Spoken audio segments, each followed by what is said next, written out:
How do you do, everyone? We're greeting you now from the Naval Air Base at Lakehurst, New Jersey, from which point we're going to bring you a description of the landing of the mammoth airship Hindenburg, which was due here in America this morning at dawn, completing the first transatlantic crossing of the 1937 season. Charlie Nielsen, one of our WLS engineers, is here at my side working the controls. We both flew down from Chicago yesterday afternoon aboard one of the giant new 21-passenger flagships of American Airlines. It took us only 3 hours, 55 minutes to fly non-stop from Chicago to New York. When we landed at Newark, we found another flagship of American Airlines waiting to take us to Lakehurst with our equipment when we were ready to go. And incidentally, American Airlines is the only airline in the United States which makes connections with the Hindenburg. And as we came in for a landing on the runway of the field here at Lakehurst, we could easily see that a great event was about to take place. Last-minute preparations were being made to handle the landing of this great ship. It was just 1 year ago today, May 6th, that the Hindenburg made its first regular passenger flight to America, the flight that inaugurated the first air service across the Atlantic. So this occasion is doubly significant. It is the first anniversary of the inauguration of the service and marks the first flight of this year. The Hindenburg left Frankfurt, Germany, Tuesday evening at 7:30 their time. And for better than 2.5 days, they've been speeding through the skies over miles and miles of water here to America. It was due to land at Lakehurst this morning at dawn, but we learned after our arrival at Newark that adverse wind conditions had been encountered over the area surrounding Newfoundland, which slowed the speed of the ship considerably. Now, when I say that it slowed the speed of the ship, by that I mean the speed of the travel over water or land. Now, the ship keeps in the air a constant speed, which is in the neighborhood of 80 miles an hour. If it is flying into a wind of, say, 30 miles an hour, as it has been all last night, the 30 miles an hour must be subtracted from its airspeed to give us the speed it travels over land or water, which would be 50 miles an hour when we make the subtraction. Now, if we had received a tailwind, one that would help it along, then we'd have added the 30 miles to the airspeed, and it would have helped the Hindenburg to travel over land at a total of 110 miles an hour. In that case, the ship would have come in ahead of time this morning or long before dawn. The Hindenburg made its first appearance shortly after noon today over the New York metropolitan area. All during Wednesday night, Charlie Nielsen and I stayed in constant touch with all the radio communication systems which were in steady contact with the airship, getting last-minute bulletins and so forth. And are we glad to see from the American Airlines passenger office in Newark our air cushions. We warmed them plenty all through the night, believe you me. On the Hindenburg are 39 passengers and a crew of 61. The Hindenburg circled over New York and is pointed for the base here at Lakehurst, where we are now broadcasting this description. Now, you may wonder why the ship didn't land the moment that it arrived at Lakehurst. As a word of explanation, these giant ships cannot be landed, or perhaps should I say, should not be landed at midday. The reason being there are so many shifting surface winds that would bounce and toss the ship around too much.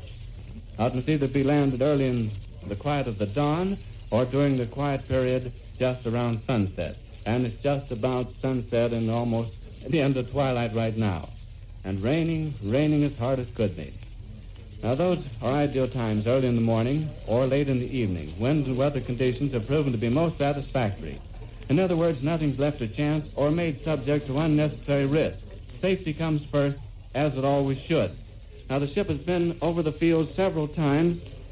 It's a beautiful field here. It's a sort of a sandy and grass combination with tarvia or hard-surfaced runways in all directions so they can take off and land into the wind from any angle. Now, while we're waiting for the ship to come back over the airport and to come into the mooring mast, let me say a few words about the preparations which have been made here at Lakehurst. Doubtless all of you know that the great part of this naval air base has played in the lighter-than-air transportation here in the United States. The facilities are adequate for the handling of the largest airship built. Just a little piece from where I'm standing is the great mooring mast. To this mast is attached the nose of the airship. It is so constructed that as the winds change, the top of the mast can be turned, allowing the airship to swing with its nose always into the wind. Inasmuch as the Hindenburg is 811 feet long, the mast of necessity must be quite a distance from the hangar, allowing clearance of the ship if it swings around the mast. The landing crew of the air base here is expertly trained to handle these massive ships of the sky, Each man is assigned a particular post, and when the word is shouted that the ship is coming in, this man knows.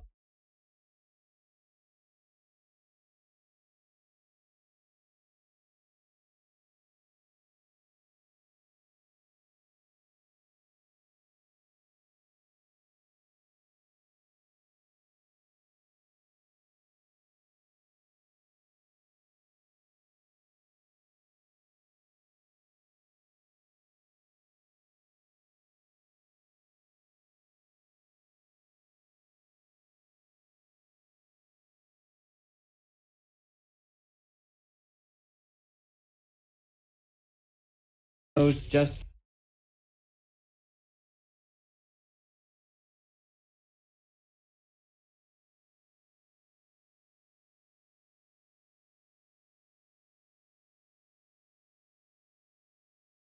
this is not a possible.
Chance for anyone to be saved. The relatives of the people who are waiting here, ready to welcome their loved ones that came off this great ship, are broken up. They're carrying them in to give them first aid and to restore them. Some of them have fainted, and the people are rushing down to the burning ship. The fire trucks have all gone down to see if they can extinguish any of the blaze whatsoever, but the terrible amount of hydrogen gas in it just caused the tail surface broke into flame first. Then there was a terrific explosion, and that followed by the burning of the nose and the crashing nose into the ground, and everybody tearing back at breakneck speed to get out from underneath it because it was over the people at the time it burst into flames. Now, whether it fell on the people who were witnessing it, we do not know. But as it exploded, they rushed back, and now it's smoking a terrific black smoke floating up into the sky. The flames are still leaping maybe 30, 40 feet from the ground, the entire 811 feet length of it. They're first aid and to restore them. Some of them have fainted. And the people are rushing down to the burning ship. The fire trucks have all gone down to see if they can extinguish any of the blaze whatsoever. But the terrible amount of hydrogen gas in it just caused the tail surface broke into flame first. Then there was a terrific explosion, and that followed by the burning of the nose and the crashing nose into the ground, and everybody tearing back at breakneck speed to get out from underneath it because it was over the people at the time it burst into flames. Now, whether it fell on the people who were witnessing it, we do not know. But as it exploded, they rushed back, and now it's smoking a terrific black smoke floating up into the sky. The flames are still leaping maybe 30, 40 feet from the ground, the entire 811 feet length of it. They're frantically calling for ambulances and things. The wires are being humming with activity, and I've lost my breath several times during this exciting moment here. Will you pardon me just a moment? I'm not going to stop talking. I'm just going to swallow several times until I can keep on. I should imagine that the nose is not more than 500 feet or maybe 700 feet from the mooring mast. They have dropped 2 ropes, and whether or not some spark or something set it on fire, we don't know, or whether something pulled loose on the inside of the ship causing a spark, and causing it to explode in the tail surface. But everything crashed to the ground, and there's not a possible chance of anybody being saved. I wish I could stop in just a moment and see if I can get my breath again. And Charlie, if you'll fade it out just a minute, I'll come back with more description, ladies and gentlemen. Ladies and gentlemen, I'm back again. I raced down to the burning ship, and just as I walked up to the ship, climbed over the picket line, I met a man coming out, dazed. He couldn't find his way. I grabbed a hold of him. It's Philip Mangone, A-N-G-O-N-E, of New York.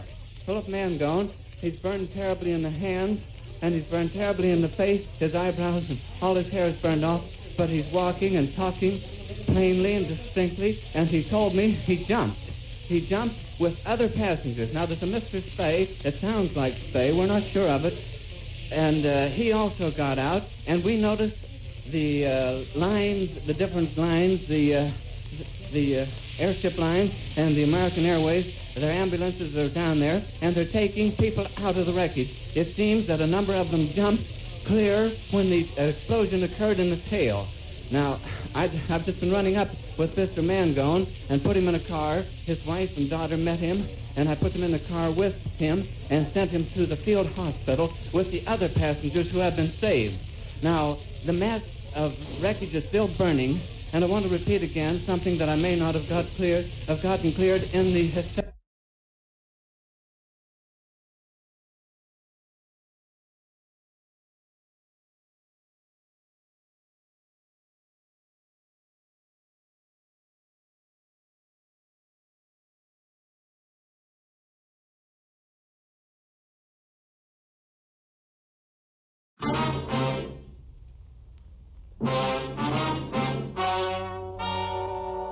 Ladies and gentlemen, the story you are about to hear is true.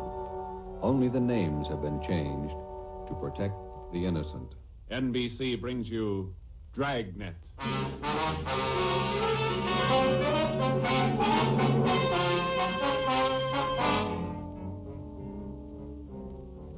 You're a detective sergeant.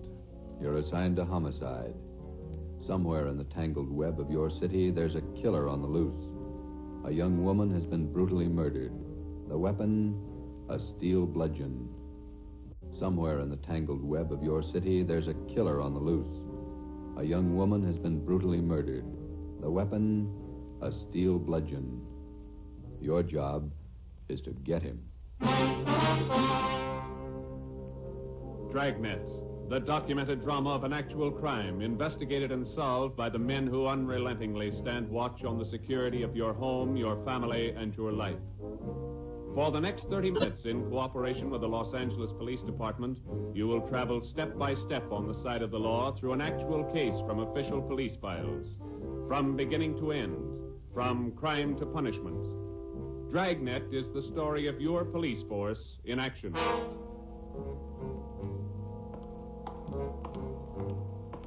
It was Thursday, March 19th. It was foggy in Los Angeles. We were working the night watch out of homicide detail. My partner's Ben Romero. The boss is Ed Backstrand, chief of detectives. My name's Friday. It was 9:14 p.m. when I got to the old Central Jail building, 3rd floor, the crime lab. Hi, Joe. How you coming, Lee? Just ran a spectrograph. What'd you find? The paint flake from the victim's head matches that paint on the hunk of pipe. Any prints? The pipe was clean, no latent prints. Well, that figured. Anything else? Got those blood test reports.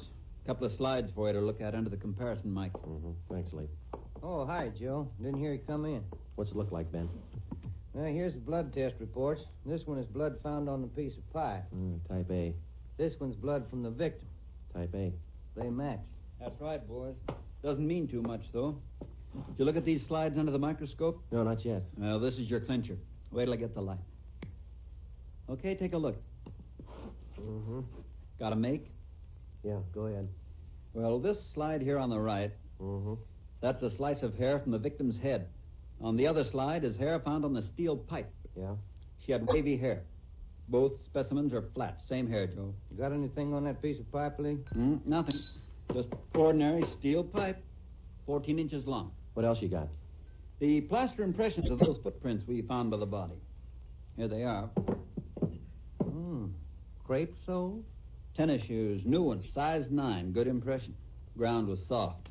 Man about 150 pounds, according to the length of stride, roughly about 5 feet 10 inches tall. Yeah, new shoes, all right. You can still read the manufacturer's label. That's right, made by the Sport King Company. Well, that's something to follow up. Yeah, sure, you could start with the tennis courts. Only about 1,000 or so in L.A. Maybe you'd rather track down the brand. These particular tennis shoes are the biggest sellers in the country. Yeah. Where'd you like to start, Minneapolis or Pullman, Washington? What about that glove? Yeah, you might look for a missing glove. Yeah. They go well with the shoes, just about as common. White cotton work gloves with a blue top. Here's the right glove. You find the left one. Blood on the glove? Type A. Well, that's good evidence, Jones, but where's the lead? Now, look, I don't ask you to pay my parking tickets. You want to see blow-ups? Okay. Right over here. Yeah. This is the vacant lot where they found the body. Yeah, that's right. Here's a close-up of her showing the location of the murder weapon, the glove, and the footprints relative to the position of the body. Looks as bad as yesterday. Sure did work her over, didn't he? The rest of these are morgue shots. Interested? No, I checked them this morning. Once is enough, Lee. Yeah, that winds it, boys. You want to go over the stuff in her purse again? You find anything more? No, nothing you haven't seen already. The usual. Makeup, comb, barrette.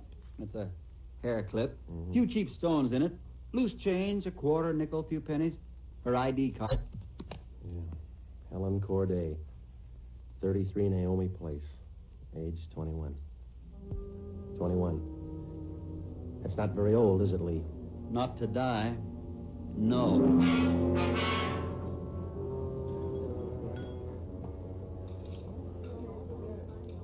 Helen Corday. Who could kill Helen Corday? Why? Why do you say that, Mr. Meyer? Well, people kill for money. They kill for love. Helen Corday had none of these. No boyfriend? Not in here. No, she was a good worker. 5 different waitresses the union sends me 1 month. 5! Did the union send Helen to you? Oh, sure. All the girls come from the union, but none like Helen. Oh, she was sweet, honest, and courteous. Mr. Meyer, did you know anything about her personal life? Only that she was a good worker. Everything else she took home with her from this place.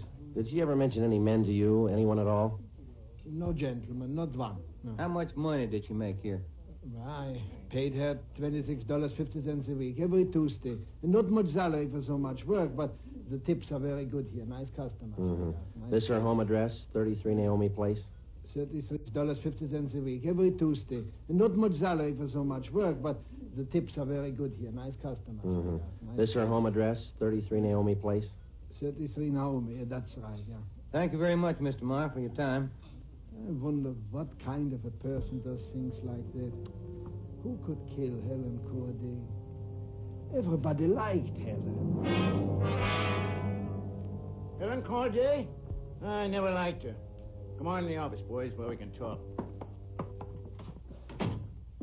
Never liked her because I never knew her. You the head of the union? I'm just a steward, and I know most of the girls. This Corday girl, what's she look like? Small brunette, about 5'3". Here's a picture. Yeah, pretty girl, wasn't she? Oh, sure. Placed her out at Otto's place. Nice little Dutch fella. Otto Meyer. That's right. He seemed to think quite a lot of her. Yeah, she was a fine worker. Oh, sure. Always right up on her dues. Paid all the assessments right on time. Thought you said you didn't know her. Well, not right off, I didn't, but when you showed me that picture there, placed her right away. You know anything about her personal life? Oh, wait a minute. Why all these questions? Helen Corday was murdered last night. Oh. Who did it? You know anything about her personal life? Well, you can see my position, Sergeant. 1,200 girls. Check 'em in, check 'em out. Just names to me till I see a picture of 'em. You wouldn't know if she had any boyfriends here in the union. Waiters, busboy? That I wouldn't know. Like I tell you, Sergeant, I never knew Helen Corday. Sure, I knew Helen Corday. Gus plays a nice piano, huh, Sergeant? Yeah. I read about it in the paper this morning. How long you been selling pianos here at this place? About as long as I knew Helen. 3 years. How'd you find me? Helen's landlady, we talked to her yesterday. She told us you worked here at this piano store. Oh. It's funny, isn't it? What's funny? See Gus over there? That fellow demonstrating the piano? A few weeks ago, I made a deal with him to give Helen piano lessons. I figured it would help her with her singing lessons. Wanted to be a singer, you know. Did Helen know that fellow, Gus? No, she never met him. Who gave her the singing lessons, Miss Olson? She took from Ostrander. Paul Ostrander out on Melrose. A lot of movie people used to take from him. What do you know about her personal life? How do you mean? Does she have any boyfriends? Well, yes. You don't seem sure, Miss Olson. Well, it's just that I don't know. I never asked Helen. But she did have a few dates with Paul Ostrander. I don't think she was serious. How about Ostrander? Gee, I don't know, Sergeant. I don't want to involve anybody. You want to help us find the killer, don't you? Well, yes, but if you're thinking Paul Ostrander did it, no, I'm sure he didn't kill her.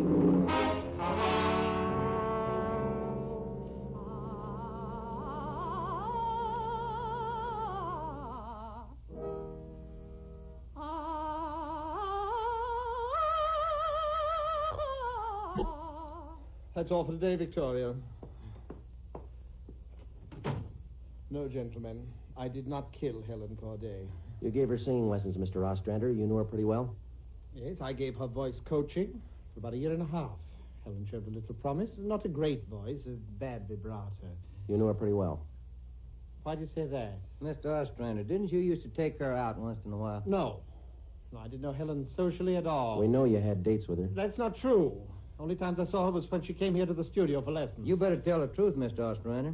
We can prove that you've been out with her. Afraid of the publicity, is that it? Certainly that's it.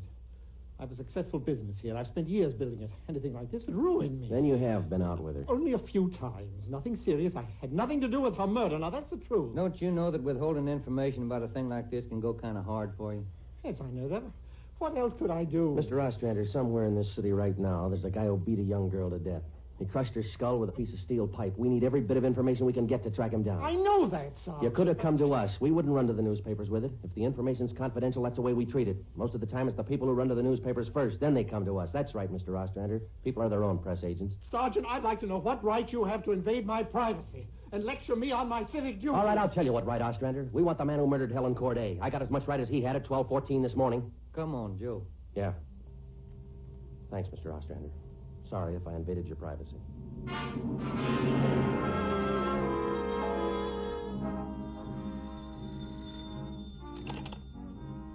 Chief of Detectives Office, Helen. No, I'm sorry, ma'am. You got the wrong extension. Try 2511. You're welcome. Hi, Friday, Romero. Chief's been looking for you. Thank you, Mike. Come on, Joe. Yeah. Hello, Joe. Ben, sit down. What'd you get? A notebook full of notes. A crime lab full of evidence. Nothing to tie them together. These some of the people you interviewed? Yeah, those and about a dozen more we didn't even take notes on. It's hard to figure, Skipper. Everybody seemed to like this girl. Helen Corday. No known relatives. Single, unattached girl, living all alone in the city. Few friends and no enemies. None we can find anyway. Are you satisfied that all the people you interviewed are in the clear? Well, if we're going to stick to the simple robbery motive we are, the kind of money Helen Corday made wouldn't interest those people. How are you doing on the outside leads? Nothing. If we could just find one hole someplace, anything. All right, now look. You've got a lab full of evidence across the street. You've got a book full of names here. You've got the pieces. Now fit them together. They just don't add. Well, go over them and keep going over them until they do add. Anything from the informants? No, nothing so far. No tips on anybody that's been dough-heavy lately. Nobody shooting off their mouth. The guy we want won't advertise. Figures himself going over them until they do add. It's across the street. You've got a book full of names here. You've got the pieces. Now fit them together. They just don't add. Well, go over them and keep going over them until they do add. Anything from the informants? No, nothing so far. No tips on anybody that's been dough-heavy lately. Nobody shooting off their mouth. The guy we want won't advertise. Figures himself a pretty smooth operator. But he probably made a mistake somewhere along the line. We'll find it. Got a hot shot, Ed. Yeah? 3220 Casino. Woman, probable attack. All right, Friday. You and Ben run it down. We ran down the hotshot call for 3220 Casino. Turned out to be a typical dead-end lead. Her name was Mrs. Lillian Horn. For the past 5 years, Mr. Horn had been paid regularly on Wednesdays. He spent all day Thursday drinking up his paycheck and beating his wife. The call had no connection with the Corday murder. We made the usual call into communications. Unit 80K to Control 1, 80K to Control 1. Control 1 to 80K, go ahead. On that probable attack, 3220 Casino. Code 4. 80K, roger. 80K to Control 1, KMA 367. That was the beginning. For the next 3 days, we followed up every lead and every call, but they were all blind. All units were alerted, and they had as much information on the killer of Helen Corday as we did. Ben and I cruised throughout the entire Central Division. We covered every probable call that might have some connection with the murder. Attention, Unit 41R. 1654 Swanson Terrace. A woman. Victim of probable attack. Code 3. Unit 41R.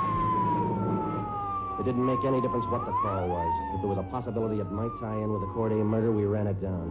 We made it a 24-hour job. So far, if the killer made a mistake, we hadn't been able to find it. Difference what the call was. If there was a possibility it might tie in with the Corday murder, we ran it down. We made it a 24-hour job.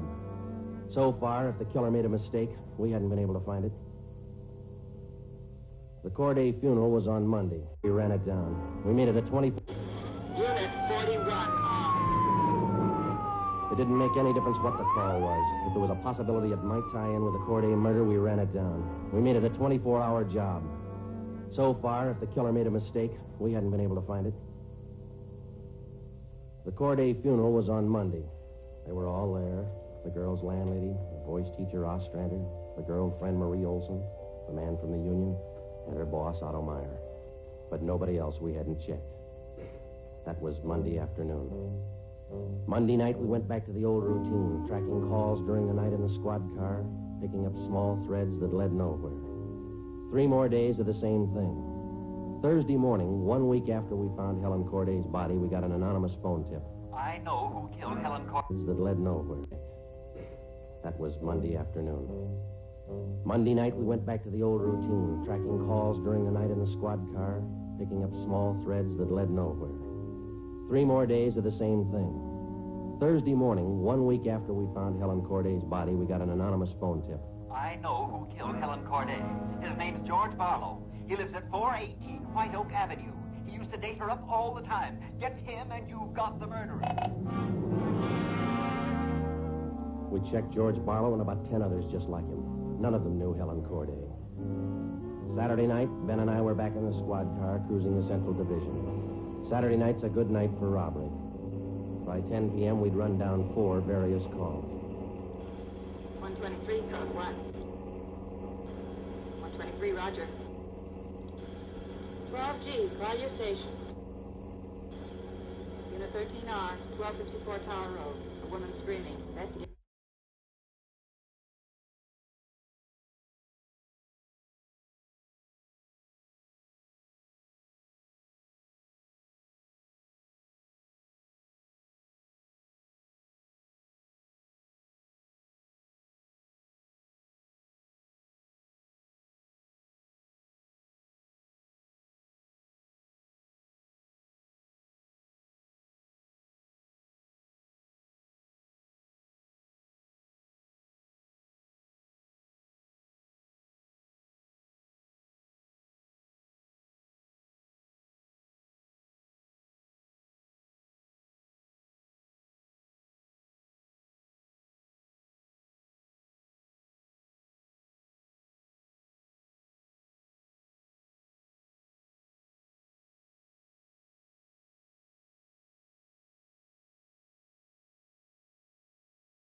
Trouble, code 2. Let's handle that one, Ben. Yeah, okay. I'll notify communications. Unit 80K to Control 1. 80K to Control 1. Control 1 to Unit 80K. Go ahead. On your 1254 Tower Road call, we're in the vicinity. We will handle. 80K, roger. 80K to Control 1, KMA 367. Let's go, Ben. Control 1 to 13R. Disregard your last call. Handled by 80K. Yeah, it should be right about here. Oh, here it is. 1254. That man, he tried to kill me. He's running down the street. Where? He's getting to that corner, see? He tried to kill me. Come on. Where'd he go, Joe? Turn right at the next corner. That's him up ahead. He's got a good lead on us. Hit the siren. He's gaining, Joe. Took a left at the next corner. Now No, he isn't going to stop. Close in as tight as you can, Ben. Down to the floor now. Swing out to the left a little. I'm going for his tires. Right. All right, that'll slow him down. Pull up on him. Yeah. All right, you. Keep both hands on that wheel and get over to the curb. Cover me, Joe. Right. Out of that car, mister. Shake him down. Hey, take it easy, will you? I haven't got a gun. Put the cuffs on him. Hey, now, you boys work fast. What am I do at the gas chamber? Just save that, mister. It's pretty rough treatment for speeding. All right, come on, you. Look, I got a right to know where you're taking me. What's the charge? We'll let the girl tell you. What girl? You just sit there and be quiet, huh? Oh, I know where you're going. The place back on Tar Road. Well, I asked to use the phone. The girl slammed the door in my face. I don't know what you cops are trying to prove. I just wanted to use the phone, that's all. I even tried to scare her a little. I told her I'd hit her over the head if she didn't let me use the phone. It's a laugh, huh? All right, you, get out. Yeah, I suppose so. Get out. Hey. I got nothing to hide. That little girl's gonna lie, you know that, don't you? Who's there? Police officer.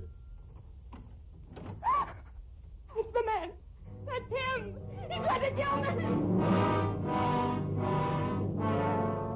His full name's Frank Philip Larson. They had no previous record.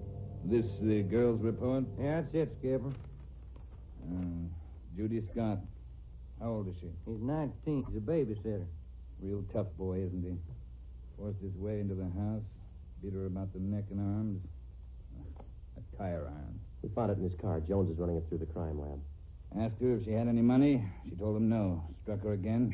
Where's this Larson live? Hotel out near Santa Monica. He's a clothing salesman. Ed works for a big men's store, Burns and Company. According to the house book sales record, he bought a pair of tennis shoes 2 weeks ago. Weighs 158 pounds, 5 foot 11 inches. Tennis shoes are missing. They're not in his hotel room, and he's not wearing them. What else did you find? A rhinestone. You mean a pin? No, just a small loose stone recovered from the rug in Larson's room. Crime lab got it? Working on it now. Missing. They're not in his hotel room, and he's not wearing them. What else did you find? A rhinestone. You mean a pin? No, just a small loose stone recovered from...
The rug in Larson's room. Crime lab got it? Working on it now.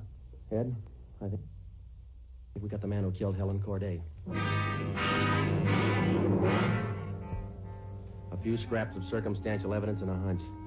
That's not much to go on. Larson had gone after the little Scott girl with the tire iron. Wasn't much of a tie-in, but we had to be sure.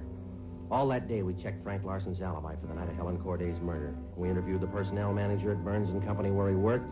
We talked to all the clerks who knew him. The manager of the hotel where he lived. We found out everything we could about Frank Larson. And that night at 10 o'clock, we had the prisoner brought to the interrogation room. How are you, Larson? Fine. Just fine. I like jail. Sit down. Lousy weather, been foggy all over town. I wouldn't know. I've been inside all day. How old are you, Larson? 31, same as the last time you asked me. Where'd you go to school? I didn't. I was born smart. You sell clothes, don't you, Larson? We know you work for Burns and Company. Remember, you told us. What is all this? What are you guys trying to build? Just want to know if you like selling clothes. That's all. What do you coppers know about clothes? One blue serge a year is your speed. You know quite a bit about clothes, don't you? I've been selling them for 5 years. Can you tell me something I've been wondering about? What's that? Are your socks and tie always supposed to match? That's what the style books say. Bet you always know the right things to wear, don't you? You wouldn't wear black shoes with a brown suit, would you? Is that what you're keeping me here for? Style, isn't it? Oh, would you? Would you wear black shoes with a brown suit? Most people wouldn't. Bet you wouldn't wear brown shoes with a tuxedo either. I've been smoking too much. You got a glass of water? Oh, yeah, sure.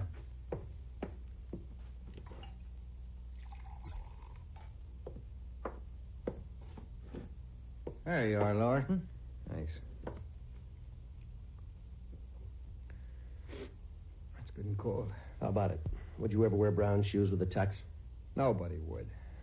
That's a navy blue flannel you got on there, isn't it? Yeah. It's a good-looking suit. Stop around sometime. Get you a good deal. Suit like that flannel there you're wearing. You'd never wear tennis shoes with an outfit like that, would you? What do you think? I think you did. I think you wore them the night you killed Helen Corday. Who? Maybe you didn't have the blue suit on, but you were wearing tennis shoes, Sport King, size 9. Sell for $5.95. You picked them up at a discount. Cost you $3 1/4. Where'd you get that? Out of the house book, Burns and Company. You wouldn't have those shoes around now, would you? We couldn't find them in your hotel room. Your boss, Mr. Craig, used to think a lot of you, Larson. Before you started drinking on the job, your commissions used to run pretty high up the last couple of months. What happened? That cheap rye get to you? Well, you two really nosed around, didn't you?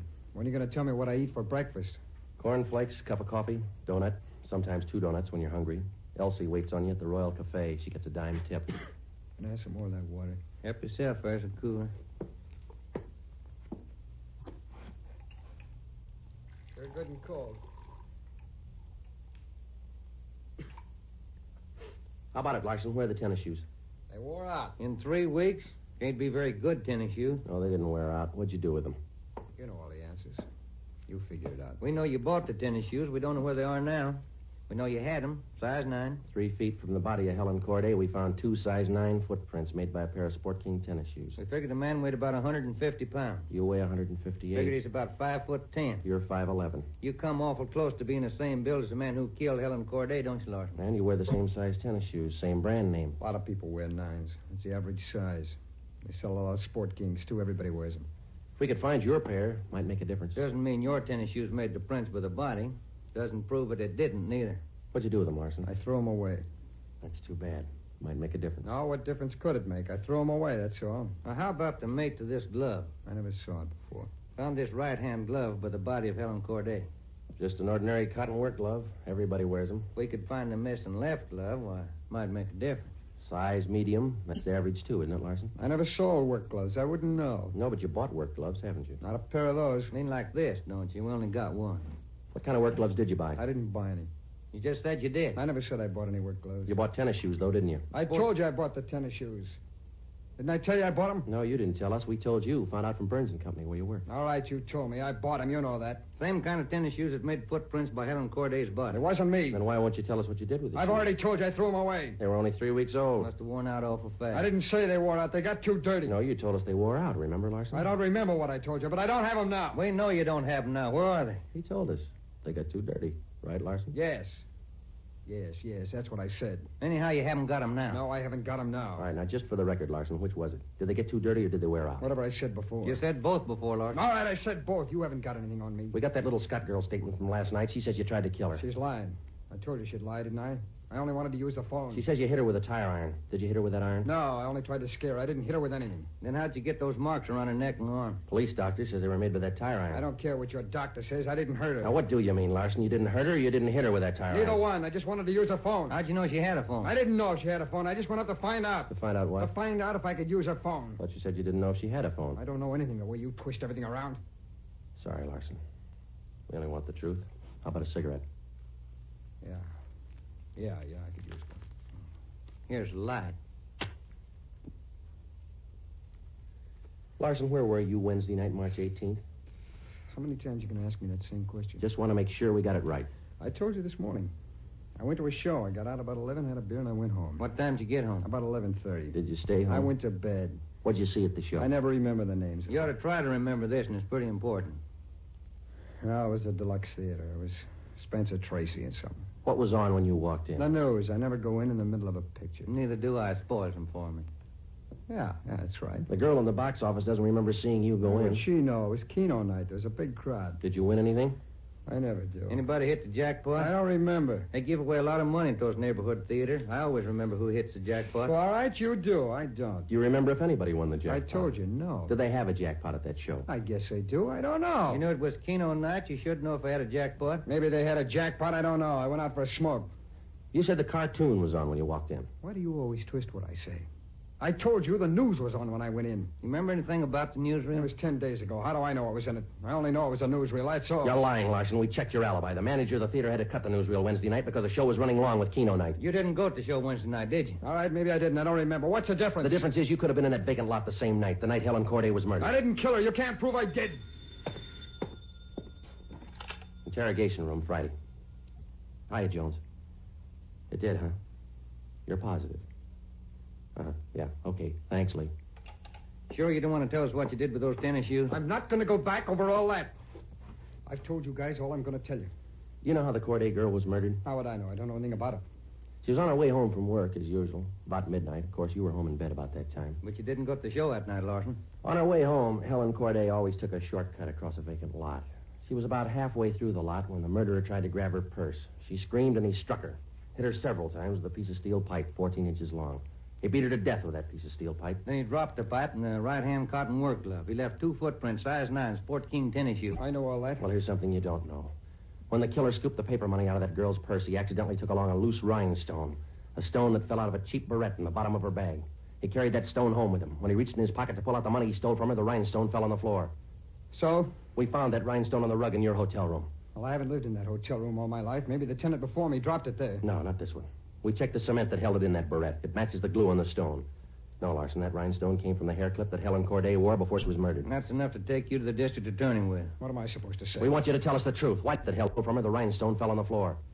So? We found that rhinestone on the rug in your hotel room. Well, I haven't lived in that hotel room all my life. Maybe the tenant before me dropped it there. No, not this one. We checked the cement that held it in that barrette. It matches the glue on the stone. No, Larson, that rhinestone came from the hair clip that Helen Corday wore before she was murdered. And that's enough to take you to the district attorney with. What am I supposed to say? We want you to tell us the truth. Why did you kill Helen Corday? Yeah. You want the sandwiches and coffee now, Sergeant? Bring them in, Mike. Looks like we're going to be here a long time. Yeah, I brought you ham, cheese, and liverwurst. And some fruit. Coffee's black. Cream and sugar on the side. Thank you, Mike. Ah, it looks good. What kinds you want, Larson? Ham, cheese, or liverwurst? Oh, you're not hungry? Okay. Sandwich, Joe? No, thanks. I think I'll have an apple, huh? Yeah. Okay. I fixed you a plate there, Larson. Coffee's right here. It's a fine apple. Nice and fresh. This a Washington apple? I don't know. Is that coffee hot enough? No, it's fine. Where'd Mike pick these up? Well, across the street. Eddie's? Yeah, Oh, it tastes good. Well, drink your coffee anyway, Larson. It's getting cold. All right! I didn't want to kill her. She screamed and I hit her. All I wanted was her purse. That's all I wanted. She wouldn't give to me. She had to fight back, so I hit her. I didn't want to kill her. All she had to do was give me the purse, and I wouldn't have hurt her. I was drinking on it. She wouldn't give to me. She had to fight back, so I hit her. I didn't want to kill her. All she had to do was give me the purse, and I wouldn't have hurt her. I was drinking, and I didn't know what I was doing. I was drunk. I didn't mean to kill her. I didn't mean to kill her. Mike.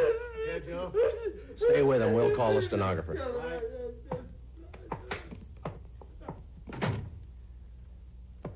See you tomorrow, Joe. Good night. Yeah. Sour racket, huh?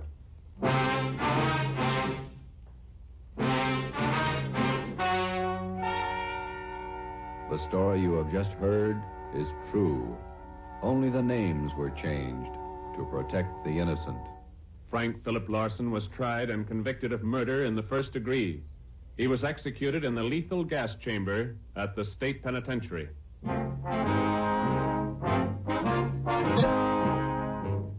You have just heard the fifth in a new series of authentic cases from official files. Technical advice for Dragnet is furnished by the Los Angeles Police Department. Tonight's program is dedicated to Police Officer Charles A. Brady of the Chicago, Illinois Police Department, who on the night of September 2nd, 1945, gave his life so that yours might be more secure.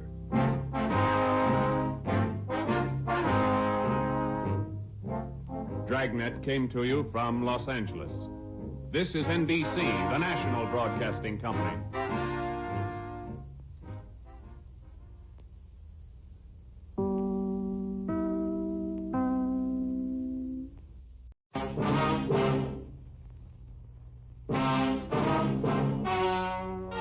Ladies and gentlemen, the story you are about to hear is true.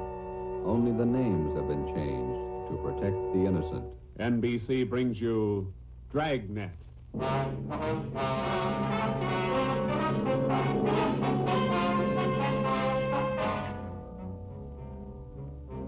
You're a detective sergeant. You're assigned to robbery detail. A ruthless fiend roams the streets of your city masquerading as a police officer. For months, helpless citizens have been robbed, beaten senseless, and kidnapped. The criminal is a twisted genius, vicious, cunning. Your job is to get him.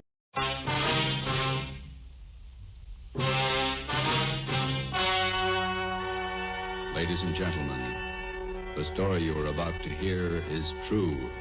Only the names have been changed to protect the innocent. Fatima Cigarettes, best of long cigarettes, brings you Dragnet.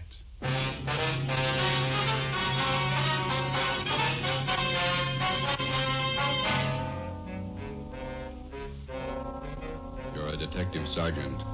You're assigned to homicide detail. A vicious killer has taken the life of a 62-year-old woman. Suspicion points in only one direction. The murderer was heartless, cold-blooded. Your job, get him. If you want a long cigarette, smoke the best of long cigarettes. Smoke Fatima. It's the long cigarette that contains an essential ingredient of all the very popular cigarettes, Turkish tobacco. That's why you see the Turkish symbols on the attractive golden yellow Fatima package. That's why Fatima has a much different, much better flavor. Step by step on the side of the law through an actual case from official police files. From beginning to end, from crime to punishment, Dragnet is the story of your police force in action. It was Saturday, November 5th. It was foggy in Los Angeles. We were working the day watch out of homicide. My partner's Ben Romero. The boss is Ed Backstrand, chief of detectives. My name's Friday. It was 3:35 p.m. when I got to room 42. Homicide.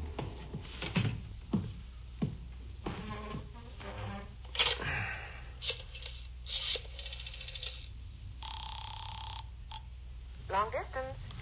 This is Friday in homicide. I'd like to place a call to Mr. Frank Renard in Murphy, Idaho. The number is 761. Frank Renard, Murphy, Idaho, 761. Yeah, that's right. The call's been cleared with the business office. All right. Do you want me to call you back, Sergeant? No, I'll hang on. Okay, I'll place it for you.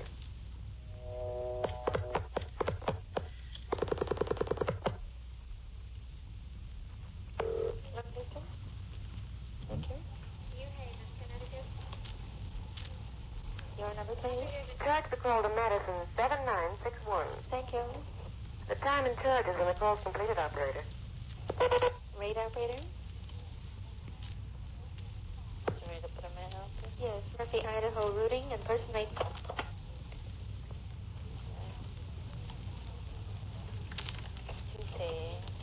N-A-M-P-A, Napa. Hi. 4-8. Hi. 160, thank you.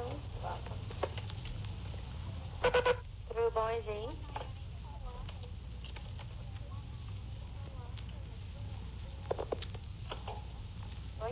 I'm calling Napa.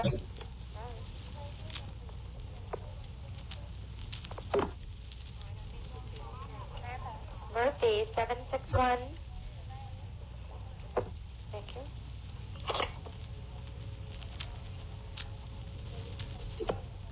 Keep ringing, 761. They're ringing the number, Sergeant. Okay, thanks. Hello?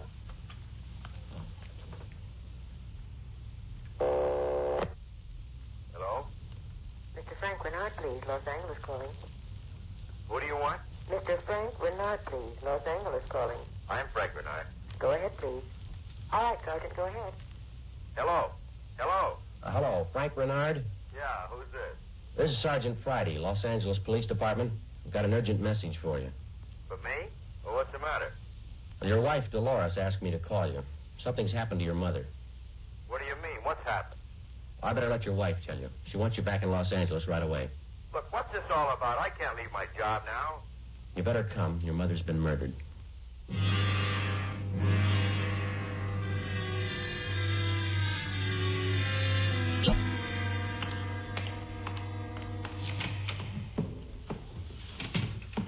Talk to the skipper, Joe. He's on his way in. That's good.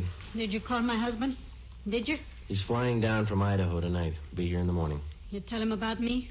The trouble I'm in? I told him his mother was murdered. That's all I told him, Mrs. Renard. What am I going to say to Frank? He always sided in with his mother. He'll never believe me.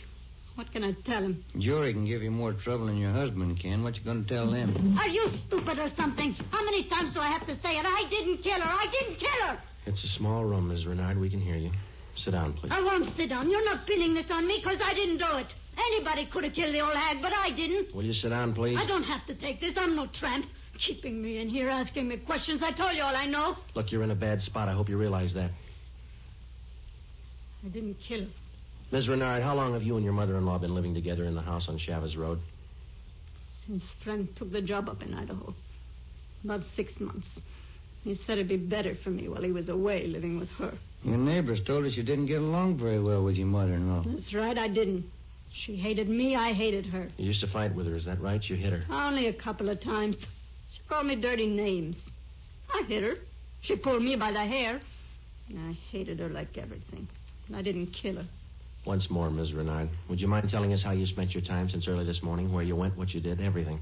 I told you already everything. Will you tell us again? I didn't kill her. Once more, Ms. Renard, would you mind telling us how you spent your time since early this morning, where you went, what you did, everything? I told you already everything. Will you tell us again, please? I didn't kill her. Once more, Ms. Renard, would you mind telling us how you spent your time since early this morning, where you went, what you did, everything? I told you already everything. Will you tell us again, please? All right. Would you mind telling us how you spent your time since early this morning, where you went, what you did, everything? I told you already everything. Will you tell us again, please? I got up about 9:15. I had a cup of coffee and then I got dressed. The old lady was on the back porch doing the washing. What did your mother-in-law do for a living? I told you. She took in washing. After I got dressed, I left the house. About 10 minutes after 9, I went downtown to the dentist. He filled a tooth for me. This one here, you can ask him. What time did you leave the dentist's office? About 10:15. Maybe 20 after. You can ask him. What'd you do after that? I walked around window shopping. Did you buy anything? Talk to anybody? I told you no. What time did you get home? 12:30. I went in the bedroom. The old lady was on the floor. Blood all over. I felt her heart. It wasn't beating. And is that when you got the blood on your dress? Yeah. Now, that's all I'm going to say. 3 times I told you the same story already. And you still can't account for your time between 10:20 this morning and the time you found the body and called the police at 12:30. I told you I left the dentist. I went window shopping, then I walked home. And during that time, you didn't talk to anyone and no one saw you? Lots of people saw me. People on the street downtown. I'm no tramp. I don't talk to everybody. None of your neighbors saw you come home, Ms. Renard? Of course they didn't see me. I cut across the back lot up from San Jose Avenue. I came in the back way. The lady who lives next door to you. She says she was in the backyard about noontime. She stayed there till after 1 o'clock. She didn't see you come in the back way. And she's a liar. She's a dirty liar. You and your husband took out an insurance policy on your mother-in-law last year. Is that right, Ms. Renard? Sure it is. What of it? $5,000? Yeah, so what? You know a man by the name of George Martino? No. You better tell the truth, Ms. Renard. All right, so I do. He's a friend of mine. You've been running around with him since your husband's been away. None of your business. I do what I want. Your mother-in-law found out about Martino. That's what you fought about most of the time. Oh, she was crazy. He's a friend of mine, that's all. Are you telling the truth, Miss Renard? Martino's a boyfriend of mine. I told you, that's all. Your mother-in-law found out you were running around with him. She warned you if you didn't shake Martino, she'd write your husband. You said you'd kill her if she did. That's a lie. That's what your mother-in-law told one of the neighbor ladies. And I said it just to scare her. One night I was drinking. We had a fight. She was yapping at me all night. I said it just to scare her. But she wrote the letter anyway. And that's what she said. But I didn't kill her. You had the time, the motive, and the opportunity. It wasn't me. I didn't kill her. Interrogation room, Friday. This is Brennan, Joe. Yeah, Bill, where are you? Santa Monica. Picked up George Martino.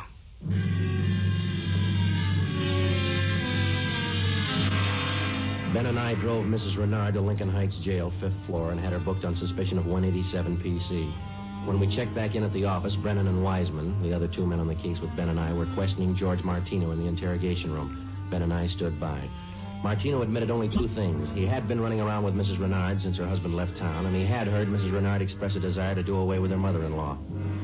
After the questioning of Martino, Sergeant Brennan, Ben and I met with Chief Ed Backstrand. It was 5:15 p.m. You got everything but the murder weapon, huh? That and Mrs. Renard's confession. She ought to come through, huh, Joe? I don't know. She's scared, but she's still got a smart mouth. What about Martino, Brennan? You think he had a hand in it? I don't think so. We spent most of the afternoon talking to him. He hasn't got the guts. We took a statement. And does he have an alibi? Solid. What was the cause of death? Strangulation, multiple fractures of the skull. All motives are with Mrs. Renard, Chief. Pretty clear-cut job. No evidence of robbery or burglary, I guess. A couple of dresser drawers in the bedroom were emptied on the floor and clothes tossed all around. Pretty obvious plan to make it look like burglary. Maybe. We found 3 $1 bills in plain sight. They were on the floor near the body. If a burglar went through this stuff, he wouldn't have missed that money. And it shouldn't be too much trouble tying it up. Shouldn't be, Skipper. Friday and Romero, you follow the case through. Just a minute. Hello, Backstrand. Yeah? What? All right, I'll send him over. Lee Jones. Just finished checking the evidence at the crime lab. Yeah? He thinks Mrs. Renard's innocent.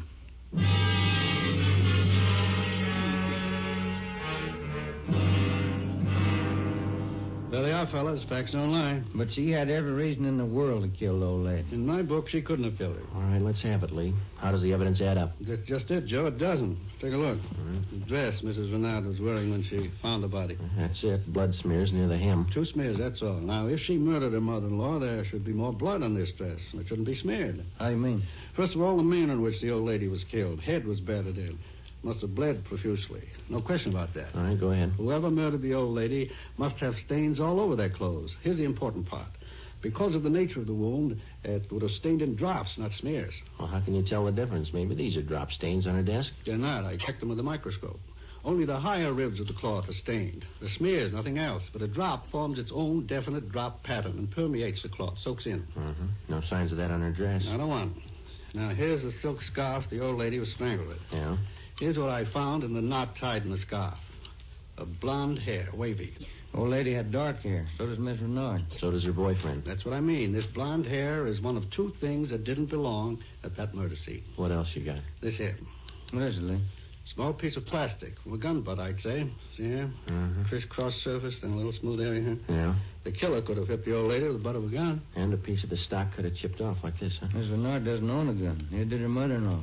Well, where does that leave us? I don't know, Joe. There's the stuff. You can't disregard it. Maybe you can explain it. Yeah. How? Well, first prove this dress isn't the one Mrs. Renard was wearing this morning. Then find the dress she did wear. We know she wore this when the dentist identified it, and so did 2 of the neighbors. That's what I mean. How?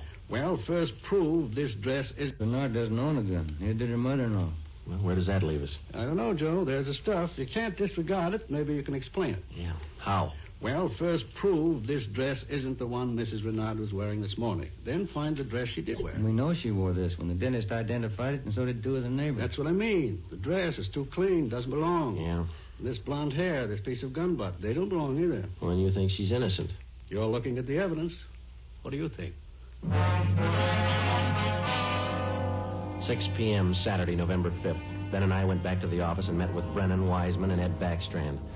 The open and shut case against Mrs. Renard was up in the air, but we still weren't sure that she was innocent of the murder of her mother-in-law.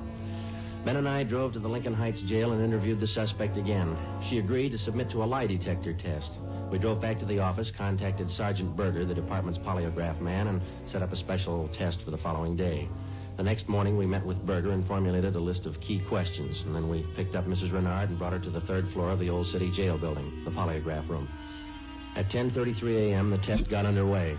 As usual, Sergeant Berger conducted the interview alone. Backstrand, Ben, and I waited outside. Well, how about Mrs. Renard's husband? Get in town yet? He's due in around noon, Skipper. Got a smoke? Yeah. Here you are, Ed.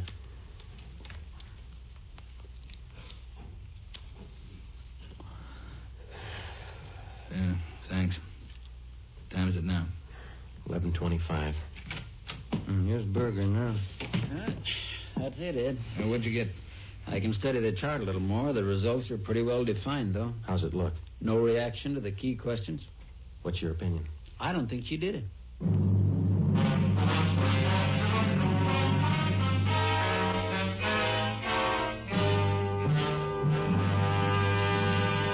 You are listening to Dragnet, authentic stories of your police force in action. And in leading magazines this week, you'll see this authentic story. Headline: Fatima's sensational growth sets a record for long cigarettes. Then you'll read the actual reasons smokers give for changing to Fatima. Fatima is different. It's mild and has a wonderful flavor. Fatima's best. These are the words of Miss Pamela Bookman of New York, where Fatima has increased its smokers 132%. Fatima tastes much better than any other long cigarette. It's the best. Says Mr. James S. Winterhalter of Detroit, where Fatima smokers have increased 348%. I like the flavor, and Fatima is mild. It's the best long cigarette. That's the statement of Mrs. Mary C. Werdeman of Los Angeles, where Fatima has increased its smokers 545%. Yes, more and more long cigarette smokers every day agree. A change to Fatima is a change to the best. Enjoy Fatima yourself. Best of long cigarettes.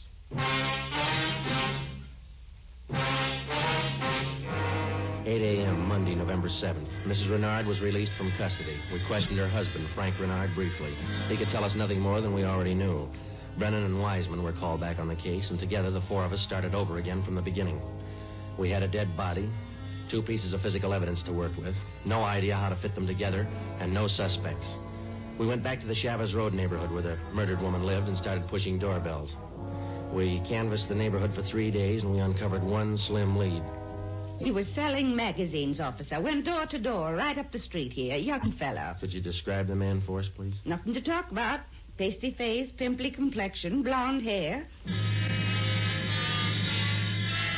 5:30 p.m. Wednesday, November the 9th. Ben and I met with Brennan and Wiseman in Ed Backstrand's office to compare notes. Together, we had more than a dozen reports of the magazine salesman's presence in the neighborhood just prior to the murder of Mrs. Renard's mother-in-law. The various descriptions of the man which we obtained from the people in the neighborhood tallied closely. About 6 feet, 170 pounds, pimply complexion, blonde hair, fast talker. About 25 years old. As far as we know, Skipper, he was the only stranger in the neighborhood last Saturday morning. Only one that people remember, anyway. How close did you trace him to the Renard house? You got your list there, Brennan? Yeah. There you are. Thanks. Let's see. Well, he picked up his tracks down on Floresta Street, sold a couple of descriptions there. Then he headed up Landers Avenue onto Chavez Road. Yeah. The Renards live at 2280 Chavez Road. That salesman talked to the woman at 2274 Chavez. That's 3 doors away from the Renards. When was he seen there? Let me see. Where is that, Brennan? Oh, on the 15-7 sheet, Joe. Didn't have enough room on the report. Oh, yeah. Here it is. Mrs. John Rico, 2274 Chavez. The guy was there about 11:45 Saturday morning. Well, that puts him in the running. First time he ever showed in that neighborhood? First time, Skipper. Fresh kid, not a very good salesman. Here's the name of the company he's working for, the Harrison News Distributors. You check with them? Well, they're closed for the night. We'll call them the first thing tomorrow. Good. Here's something else for you. I had a call from Frank Renard this afternoon. What'd he have to say? Seems in the excitement just after the murder, Mrs. Renard overlooked a couple of things. What's that? Well, they're missing a yellow table model radio. It was in the bedroom where the old lady was killed. Well, that ties in with a robbery motive, huh? Yeah, they're missing a ring, too. Belonged to Mrs. Renard. Topaz ring. Supposed to be worth a little money. But she didn't notice it was gone until today. That's right. You got the serial number on the radio? Yeah, right here. Yeah, let's see. Yeah, Brennan, here we are. It's an Emerson model 511, 180,000, 277609. A lot of small radios in town. There's only one with that serial number on it. Track it down. A complete description of the topaz ring and the serial numbers and description of the yellow table model radio were sent to the pawn shop detail. The information was then placed on the stolen property list and relayed to every pawn shop operator in the city. The next morning, Ben and I interviewed the manager of the Harrison News Distributing Company. There, the suspect had given his name as Sam Bricker. We checked out his home address. Turned out to be a gas station in North Hollywood. We took the suspect's job application blank with a specimen of his handwriting, and then we drove back to the office. Sam Bricker. We were unable to get a make on the name from the Record Bureau. We checked the cards, and every known criminal who was cataloged in the oddity file as having a pimply complexion. None of them matched. That night, we got out an APB and a radiogram. The suspect's trail led from one salesman's job to the next. On his last job, he gave his name as Albert Berry. His address is 1430 Palo Alto Drive. It was in the Echo Lake District. Ben and I drove out to check it. 1428, 1430. There it is, Joe. Yeah. At least it's not a gas station, huh? Come on.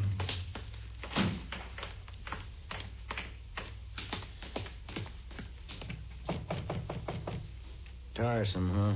Yeah, I could stand a change. Yes, what is it? We're looking for an Albert Berry, ma'am. Does he live here? Mr. Berry, I'm sorry. He and his wife moved 4 days ago. We identified ourselves as police officers and had the landlady, a Mrs. Catherine Hoffman, show us the apartment which Berry and his wife had occupied. It was still vacant. In one of the closets in the apartment, we found a cheap overnight bag. The lock on it was broken and one of the seams had ripped.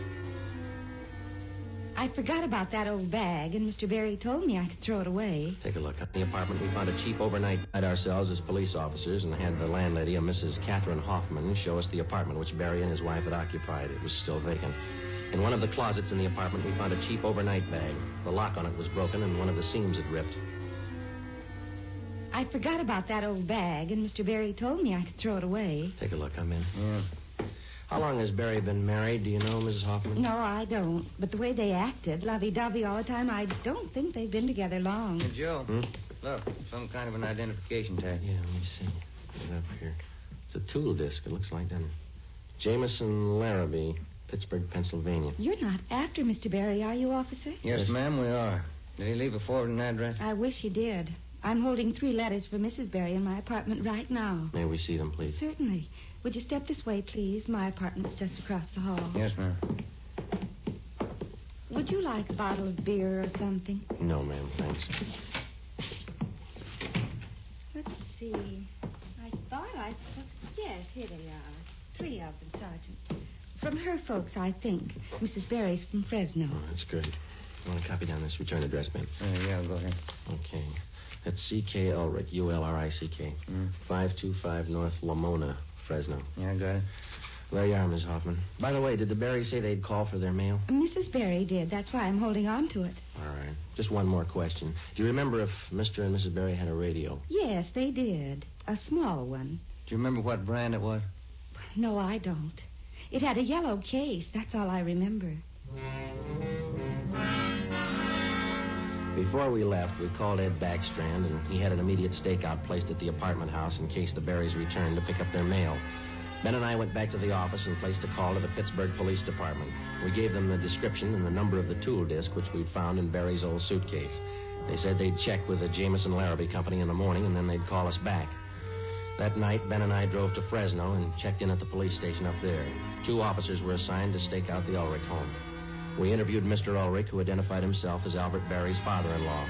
He told us his daughter had married the murder suspect 8 months before, and he gave us pictures of Berry taken at the wedding. Ulrich told us that he'd catch a Santa Fe train out of Fresno the next morning. He wanted to be in Los Angeles to take his daughter home when Berry was apprehended. It was almost 2 a.m. when Ben and I left Fresno and started back for Los Angeles. We checked in at the office at 10 minutes past 8 the next morning. At 8:35, the call came through from the Pittsburgh Police Department. What did they say, Joe? It was a tool disc, all right. Jameson Larrabee Company, issued 18 months ago to one of their workers. They give a name? Albert Berry. 11 a.m. Monday, December the 5th. 1 month to the day since the 62-year-old woman had been beaten to death. The pictures of Berry and his wife, which had been taken at their wedding, were printed up in wholesale lots and distributed to all points. Mr. Ulrich, Berry's father-in-law, arrived in town and got himself a hotel room. We waited. There was no report from the stakeout at the apartment house. We checked back in at the office at 5 minutes to 1. I get it. Homicide, Friday. This is Mr. Ulrich, Sergeant. I just got a call from my wife in Fresno. I thought you'd want to know. What's that? The wife got a letter from Norma. They're living in South Pasadena, an apartment. You got the address there? Yes, sir.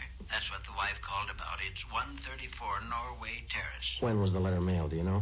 Wife said it was postmarked December 3rd, an apartment. You got the address there? Yes, sir.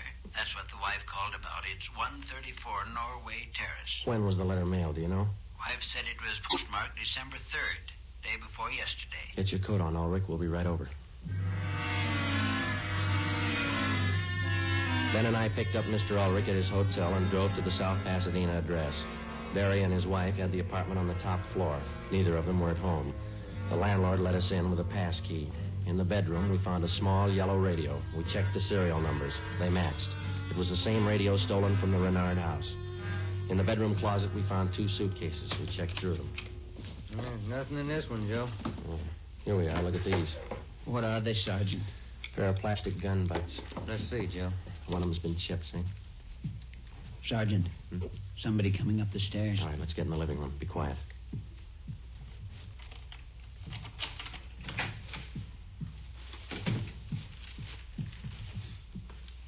Dad, what are you doing here? Who are these men? Police, Norma. They want Albert. He killed a woman. Dad,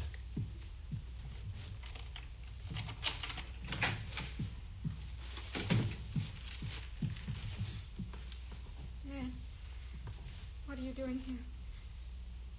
Who are these men? Police, Norma. They want Albert. He killed a woman. Dad. It's all right, Norma. It'll be all right. Did you know your husband killed a woman, Miss Berry? He just told me last Saturday. We've been running away for a month now. Moving all the time. I wanted to know why. So he told me. He said I was in it as much as he was. And I'm tired of running. Why did he kill her? Did he tell you that?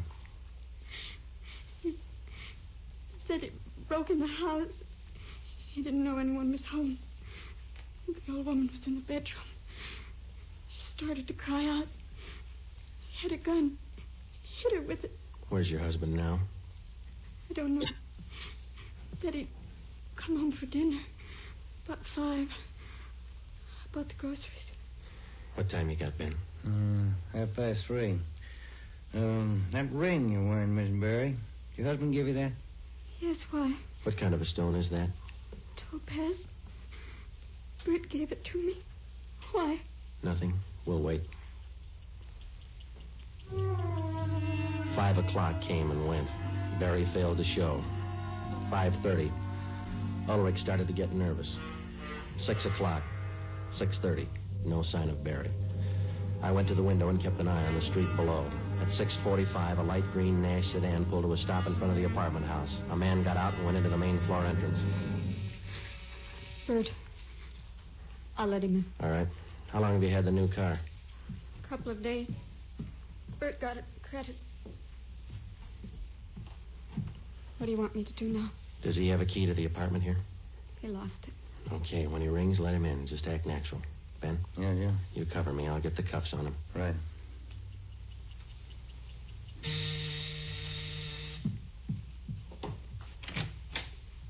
Hi, Bert. Look out, Joe! All right, drop it, Barry. Okay, Ben. Yeah, he's fast with a gun. Nice looking, isn't he, Sarge? You'd never think he'd kill anybody. Come on, let's take him in. I love him. I still love him. But you're a cop. You wouldn't understand. That's right. I wouldn't understand. I'm a cop. The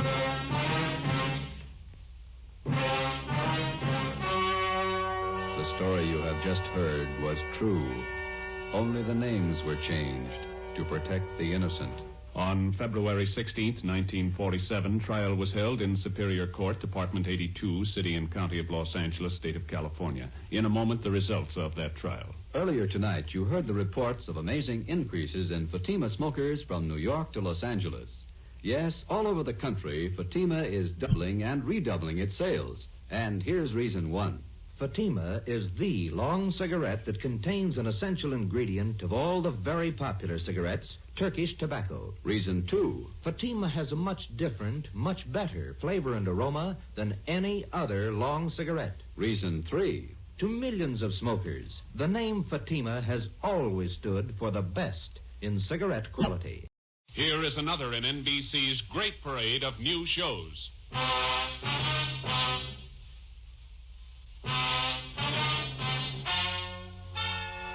Ladies and gentlemen, the story you are about to hear is true. Only the names have been changed to protect the innocent. NBC brings you Dragnet.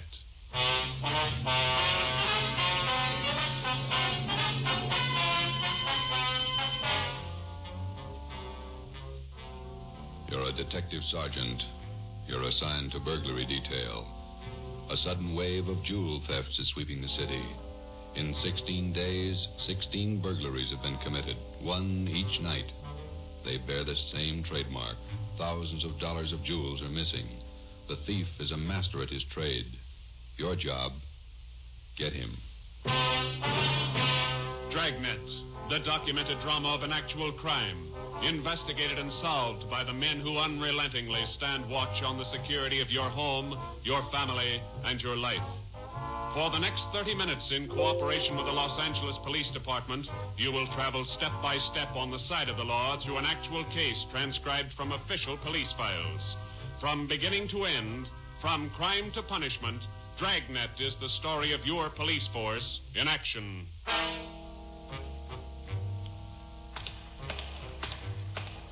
It was Tuesday, June 17th. It was warm in Los Angeles. We were working the day watch out of burglary. My partner's Ben Romero. The boss is Ed Backstrand, chief of detectives. My name's Friday. I was on the way into work that morning, and it was 7:53 a.m. when I got to room 45. Burglary detail. Hi, Joe. How are you, Walker? Gonna be a scorcher out today. Yeah, just like yesterday. Ben in yet? I think he's over in communications picking up the mail. Thanks. You guys been busy? Yeah, kind of. Jewel thefts. Anything big? No big hauls, but he's consistent. 16 nights in a row. Same guy? Think so. Same M.O. And everybody's got troubles. Gotta check some records. See you later, Joe. Okay, Willie.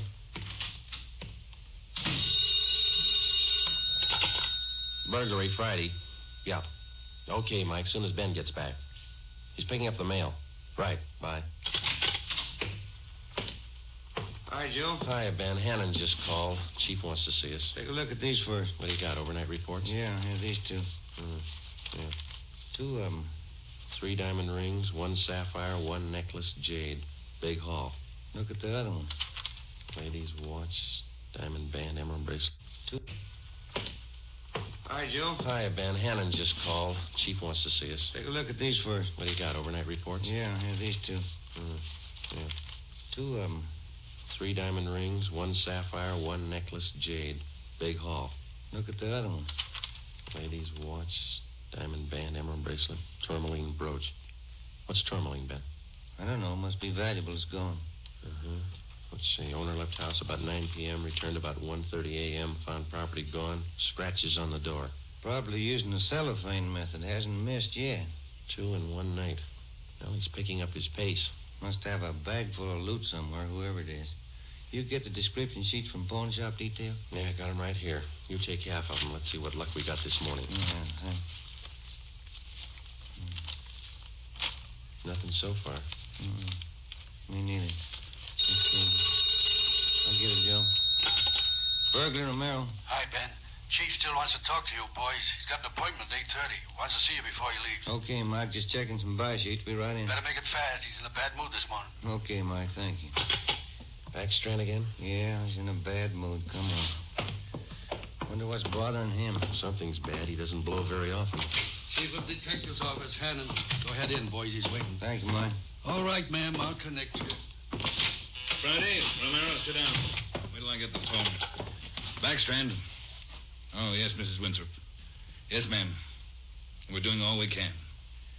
Yes, ma'am. Yes, ma'am. Yes, I'll do that. Yes, ma'am. Goodbye. Got trouble, Ed? Taxpayer, Mrs. Winthrop. You two ought to remember the name. We do, Skipper. 10 days ago, somebody lifted $2,000 worth of diamonds from her bedroom while she was at the symphony. Last night, she was hit again. A diamond watch, an emerald bracelet, and some kind of a brooch. Tourmaline. I don't care what kind it was. It's gone. What's the pitch? We just read a report a couple of minutes ago, Skipper. Could be a tie-in with those other 16 jobs. 16 jobs in 16 days. You haven't got a lead on the thief yet? Nothing shows up. No prints, nothing. What about the pawn shops? Nobody's tried to soak any hot stuff as far as we know. We double-checked the detail. We got every hock shop in town on the alert. Whoever it is, they've got to try to pawn the stuff sometime. Unless they're going to give diamond rings for Christmas presents. And they haven't tried the pawn shops yet, Skipper. We're sure of that. Look, 16 burglaries in 16 days. Jewels and watches. Good ones. Well, it's got to stop. It's got to stop soon, you understand? We'll stay right on top of it, Ed. We're doing all we can. For 2 weeks, I've had half a dozen women calling me every day. Society women.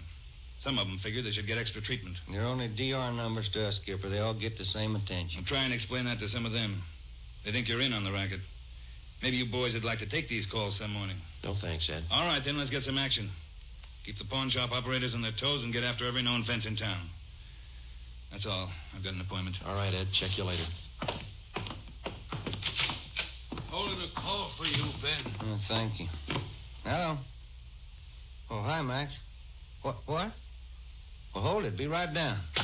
First break, Joe. What do you got? Necklace and a watch. Both of them on the stolen property list. Where? Henry's pawn shop. 5th and Main. 6 minutes later, at 8:25 a.m., Ben and I drove up in front of Henry's Square Deal Pawn Shop. Quick cash, no red tape, watches bought and sold.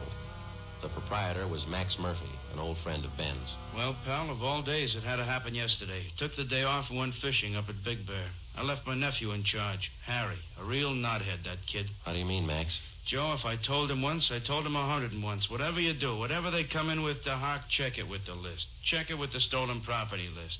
What does he do? He forgot. He forgot. Oh, a real knothead, that boy. How old is he, Max? 32. A real knothead. I checked the slips from yesterday. Then I checked the stolen property list. There it is. Hot stuff. When did the stuff come in, Max, do you know?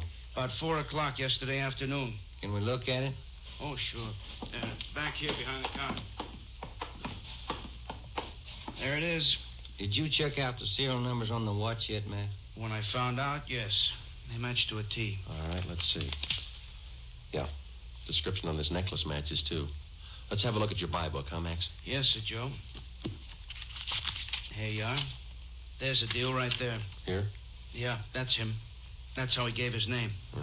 Walter Tracy, 132.5 Blackstone Court, Los Angeles. Let me check the book for the description, Max. Oh, sure. Yeah, here. Okay, Max, thanks. We'll be checking with you later. Sure, Joe. Anytime. Sorry. All right, Max. See you later. You fellas take it easy. Right.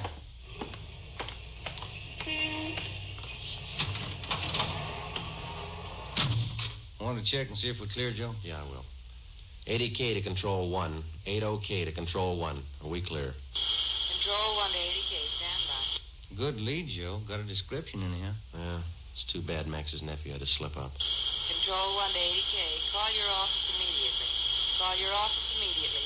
KMA 367. Wonder what that's about. I don't know. I'll call in. You got some change? I'll use Max's phone.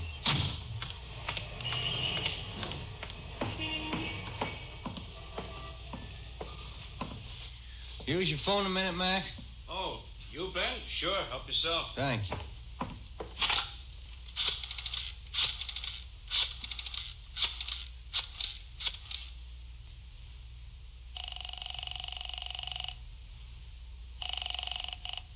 City Hall. 2524. 2524. Burglary. Levine. This is Ben, George. You got something? Hot one. Universal Loan Shop, 6th and Barton Place. Guy just took in a couple of rings. He checked too late. What you mean? He checked the form after the guy left. It was signed Walter Tracy.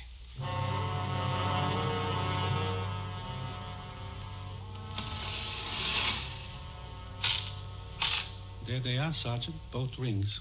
Fine quality diamonds. Don't you usually check your stolen goods list before you take in stuff like this? Usually, yes. Last night, no.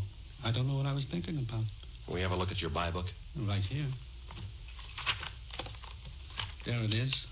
Walter Tracy. 699 Olive Street. 145 pounds, 5'9", dark hair, build, thin. We'll have to slap a hold on these rings. I know. I should have thought. Can you think of anything else that might help us to identify the man? Well, no. Had a light suit on. Nice cut. Very well dressed. Thank you. That's all for now. Here's our card. If the guy happens to drop back, give us a call, will you? Sure will, Sergeant. Say, Yeah? I've got some nice watch bands. Yours look gold. Can I interest you? No, thanks. Some other time. Come on, Ben.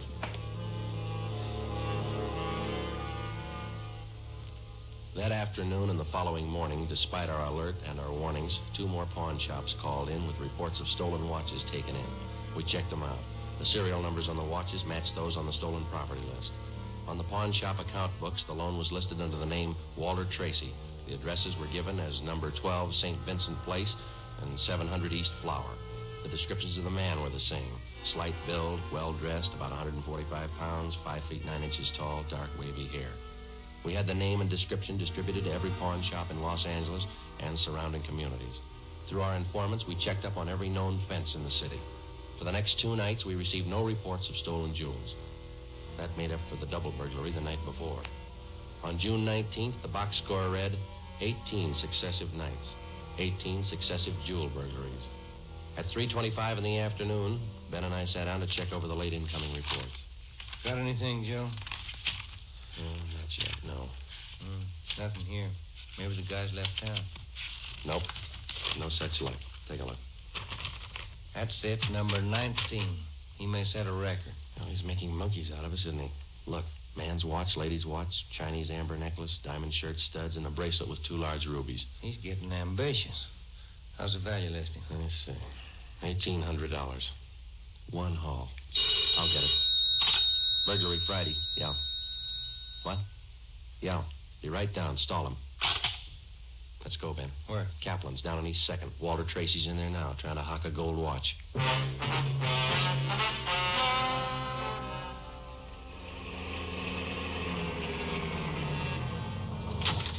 Ben, cover the door. I'll do it look like I'm shopping around. Right, but watch your step. We don't know this guy. Yeah, stay close to the door, huh? I'm sorry, that's the best we can do on the watch. Look, Mac, this is gold. 21 jewels. Well, that's the best I can do. Drop dead. Well, it's the best I can do. Don't get sore. Yeah, sure. See you later. That's him, Sergeant. Walter Tracy. I stalled him as long as I could. All right, I'll check back with you later. Did you spot the guy that just came out? Yeah, I went up straight. Let's follow him. Hustle it. Spot him, Ben? Straight ahead, about 15 yards. He's crossing the street. Yeah, let's get up a little closer. We'll lose him sure if the light changes. Come on, run for it. Watch the traffic light. That was close.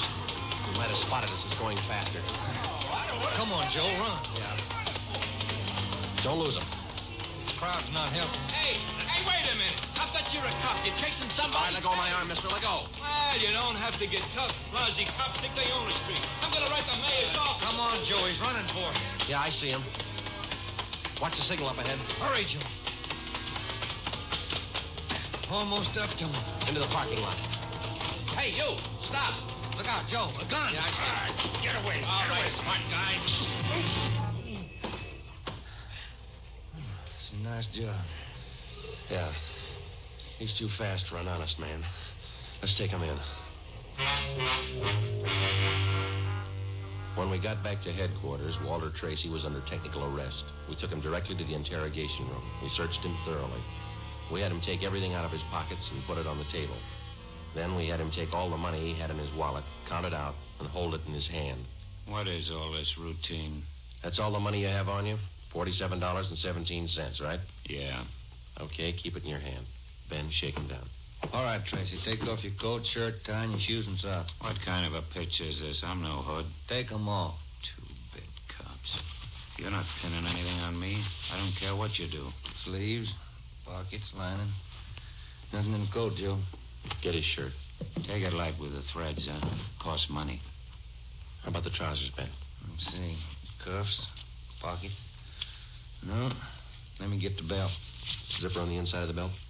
No, it's clean. Shoes are okay. All right, Tracy, let's see the soles of your feet. I hope you don't mind. They're dirty. Why don't you take a shower? Let's see. All right, Joe, nothing. Put your clothes back on. Yeah, thanks. All right, you. What's your name? Huh? I said, what's your name? You telling jokes? Walter Tracy. You know that. Your real name. How old are you, Tracy? 27. Where do you live? No place. Just got in town a couple of days ago. Where are you from? Salina, Kansas. Where you been sleeping the last 2 nights? The park, Pershing Square. Clothes don't show it. Pretty natty. I had 'em pressed. Where? Down by the square. I don't remember. You ever been arrested before? No. Where'd you get this gun, Tracy, the one you pulled on us? I didn't know who you were. Could have been a couple of hoods. You kind of look like it. Where'd you get the gun?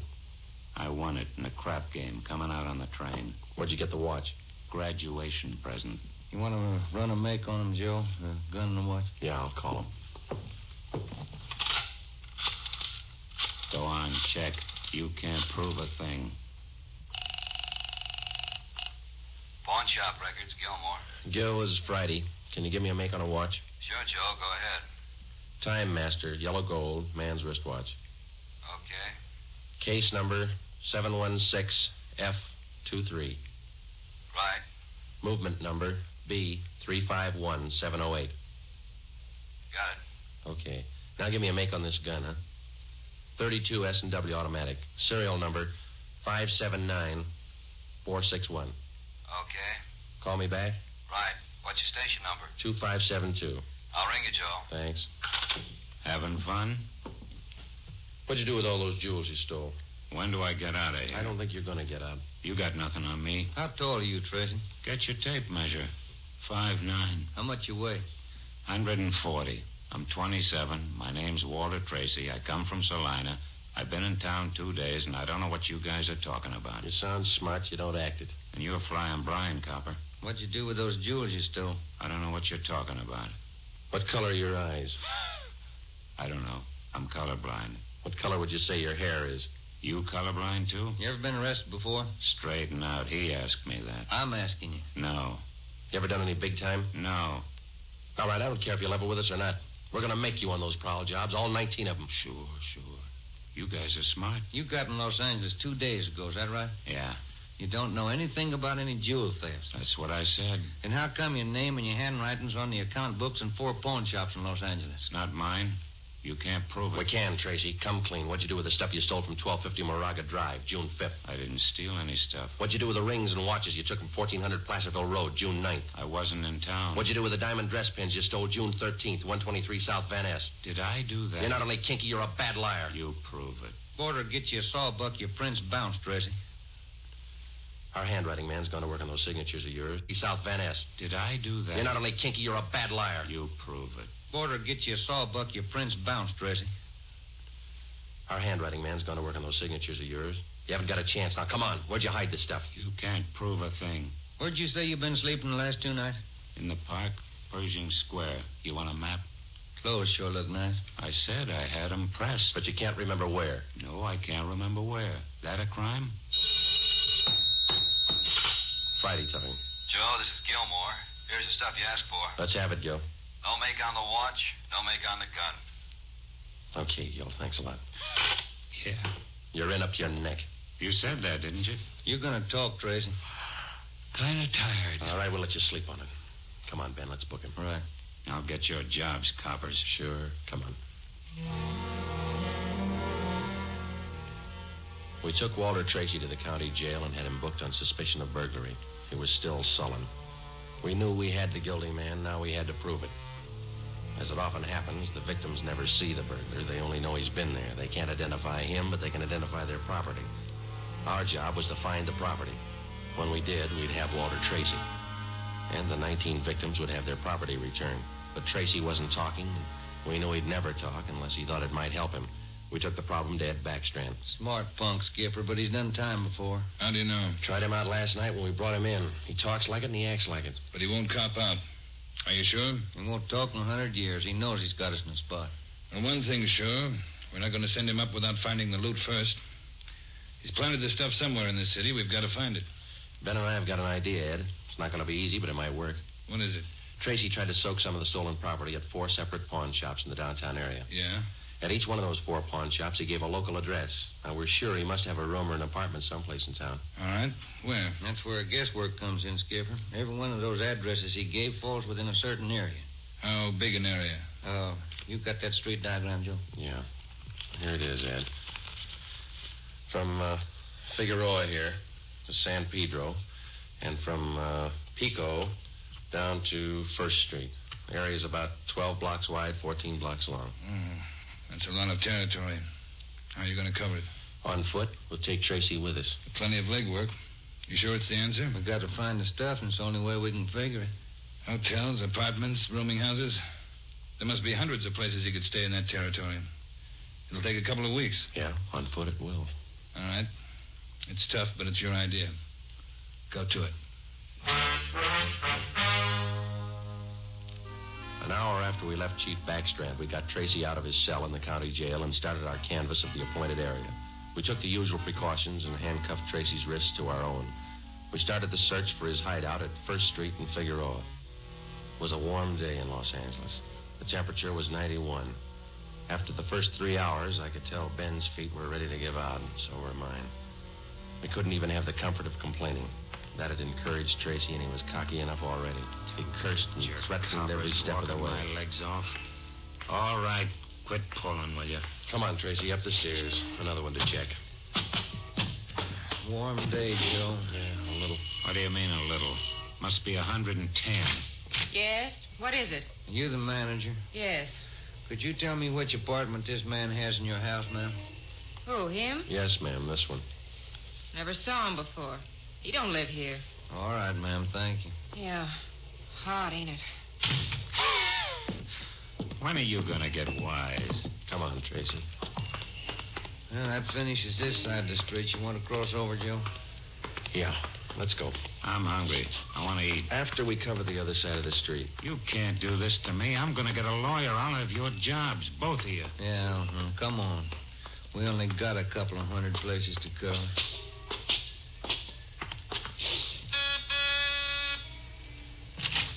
Hi, gents. What can I do for you? You the manager? I run the place, yeah. Which room does this man have in your place? Him? You made a mistake. He doesn't live here. All right, thanks. My feet are killing me. Wait till I get a lawyer. I'll burn both of you dumb cops. What do you think you're doing anyway? Making a guy... All that day and the day after that and the day after that, Ben and I, with Tracy handcuffed to our wrists, canvassed the designated areas from hotel to hotel, from rooming house to rooming house, and the apartments, too. Every day our feet ached a little more, our pace slowed down, Tracy got more irritable, and the weather got hotter. The second day it reached a high of 92, the third day 94, the fourth day 94. Police regulations say plainclothes officers must wear a coat and necktie on the street at all times. We wore our coats and neckties. The search continued into the fifth day. Our pace got even slower. Ben and I started to lose heart.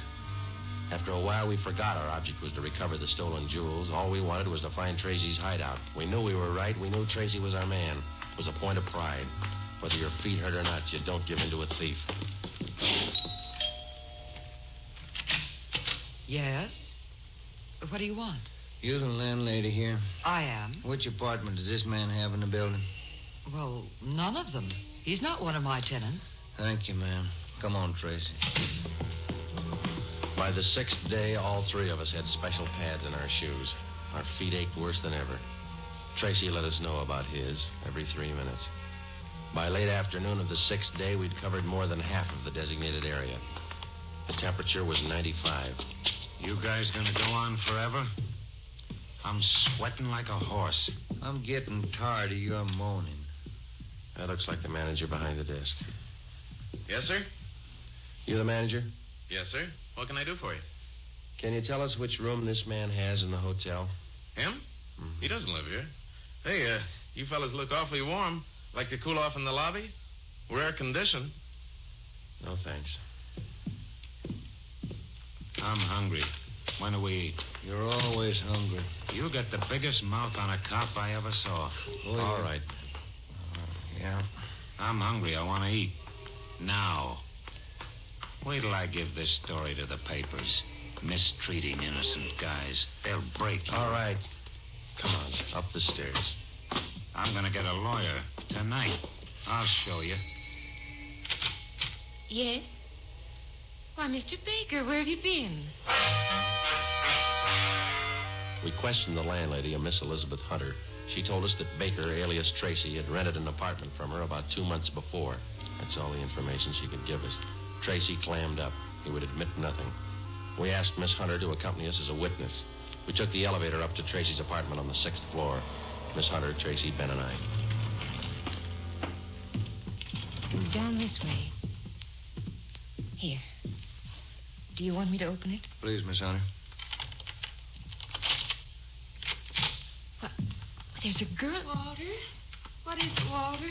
I told you to get out of town if I didn't come back. I didn't want to leave. I didn't want to leave without you. I thought you slept in the park. Take a jump. Where's the stuff hidden? All right, Ben, handcuff him to a chair. The girl behind him. We'll find the stuff ourselves. All right, Tracy. All right, you're next. I haven't done anything neither. See, you can't prove it. Billy, shut up. That's better. No talking between you two. If there is, we'll separate you. All right, Ben, you take the living room here. I'll try the kitchen. And get a window open. It's hot in here. All right. Sergeant, you will be careful of the furniture. Yes, ma'am. I had no idea. You, Mr. Baker, of all people. Don't talk to him, please, ma'am. Oh, yes. Tin cop. Why don't you spell? Ben, look. It's only the beginning. He's got the stuff scattered 7 ways for Sunday. We're going to need help. In the milk bottle? Yeah, 2 rings, 3 loose diamonds, and this bottle of mayonnaise. We found some kind of a brooch in it. A couple of watches taped to the underside of the kitchen sink. All right, you.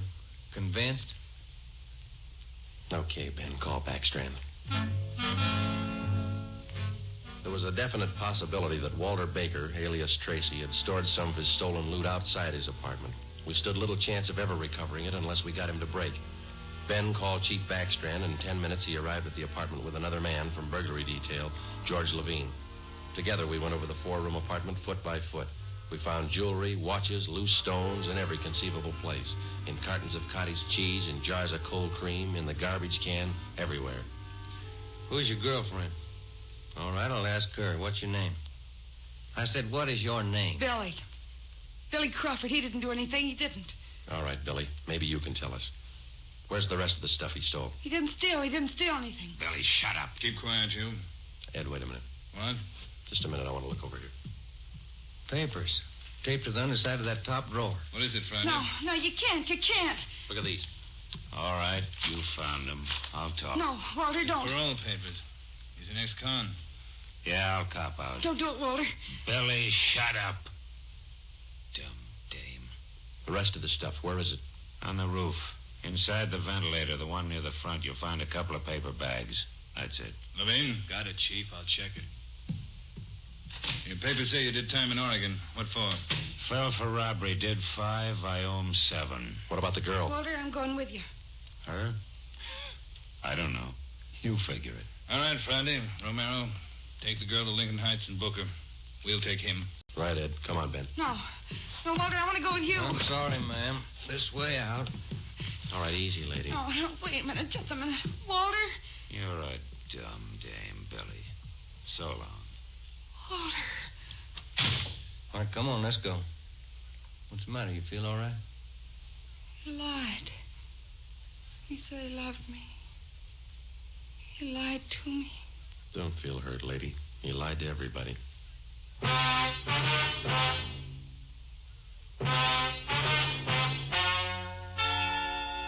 The story you have just heard is true. Only the names were changed to protect the innocent. Walter Baker, alias Walter Tracy, was tried and convicted on 3 counts of first-degree burglary and received the maximum sentence prescribed by law. He is now serving out his term in the state penitentiary. A hold has been placed on him by the state of Oregon, where he will serve out 7 years for violation of parole. Billy Crawford, Baker's